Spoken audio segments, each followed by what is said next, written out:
Hello everyone, good evening সবাইকে। সবার dinner হয়ে গেছে? আমাদের কিন্তু এখনো হয়নি। অ্যাকচুয়ালি আমি মেয়েকে ডান্স ক্লাস থেকে নিয়ে আসলাম, তো ডান্স করে একটু খিদে পেয়ে গেছিলো, সেজন্য আমার মেয়ের ডিনার হয়ে গেছে, আমাদের এখনো হয়নি। তো তোমরা একটু দেখো দেখো সেই ডান্স চলছেই। ধিন ধিন ধা ধা ধিন ধিন ধা। অ্যাকচুয়ালি ওর না ডান্সের ওপর ইন্টারেস্টটা খুব বেশি, তার জন্য আমি ওকে ডান্সের একটা নতুন ভর্তি করিয়েছি।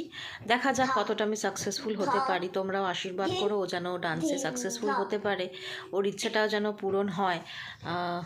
দেখো, হ্যালো বলে দাও সবাইকে। হ্যালো গাইস, বলো আমার ডিনার হয়ে গেছে। আমার ডিনার হয়ে গেছে, আমি খেয়েছি পরোটা আর চিকেন। তো শুনলে, আমার মেয়ের পরোটা আর চিকেন খাওয়া হয়ে গেছে ডিনারে। তো আজকের মতন টাটা, গুড নাইট, সবাই ভালো থেকো।